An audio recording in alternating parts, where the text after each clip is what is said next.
საქართველოს ხორბლის, ფქვილისა და პურის მცხოვრებელთა ასოციაციის წარმომადგენლებმა დღეს პრესკონფერენცია გამართეს და ხორბლის ბაზარზე მიმდინარე ტენდენციებსა და საქართველოში არსებულ მდგომარეობაზე ისაუბრეს.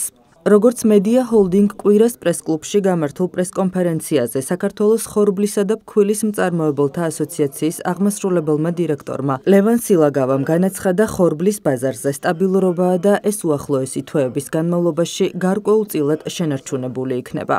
მისი განმარტებით დღეის მდგომარეობით ხორბლის მომარაგების კუთხით არავითარი პრობლემა არ არსებობს და ქვეყნის სასურსათო უსაფრთხოება სრულად არის დაცული.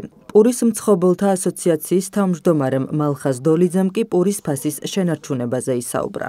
დღეს მსოფლიო ბაზარზე არსებული სიტუაცია, კონიუნქტურა, აგრეთვე რეგიონულ ბაზარზე, სადაც ჩვენ ვართ ვთქვათ, სიახლოვეს, ეს არის რუსეთში, უკრაინაში, ყაზახეთში, ევროკავშირში, მდგომარეობა არის სტაბილური.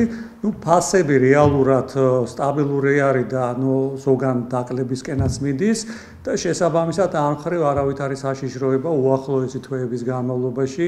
ვფიქრობთ, რომ არ იქნება. რეალურად იმ ეკონომიკური სიტუაციიდან გამომდინარე და ფასებიდან გამომდინარე, მარაგებიდან გამომდინარე, როგორც რეგიონალურად იქნებ ქვეყნის ჭრილში, აგრეთვე ბირჟებზე მიმდინარე ტენდენციებიდან გამომდინარე, შეგვიძლია ვთქვათ, რომ დღეს სტაბილურობა არის და შენარჩუნებული იქნება გარკვეულწილად სტაბილურობა უახლოესი თვეების განმავლობაში. სასურსათო უსაფრთხოება დამყარებულია რეალურად ქვეყანაში არსებულ მარაგებზე.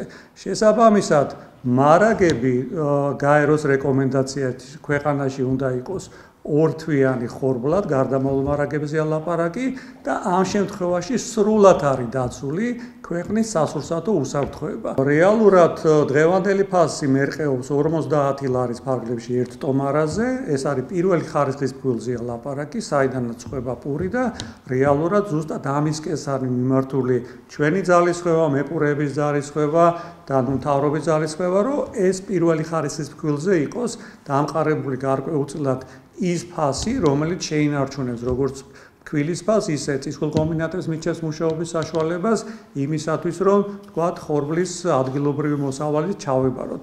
ეს ბალანსია შენარჩუნებული.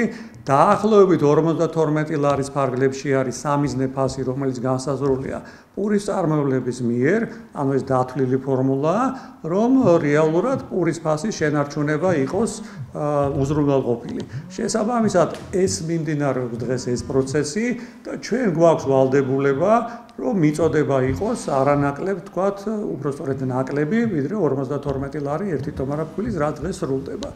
რეალურად ეს არის დღევანდელი სიტუაცია და მეორე ვალდებულება არის, რომ ხორბლის ადგილობრივი მოსავლის ჩაბარებას შეუწყოთ ხელი. ერთადერთს ვიტყვი, რომ შემიძლია ხაზგასმის თქვა, რომ უახლოესი თვეების განმავლობაში ბაზარზე შენარჩუნებული იქნება სტაბილურობა. რაც შეეხება პურის ფასს, აქედან გამომდინარე, იმიტომ რომ პულზე ვისაუბრებ, წარმოებები სტაბილურად მუშაობენ.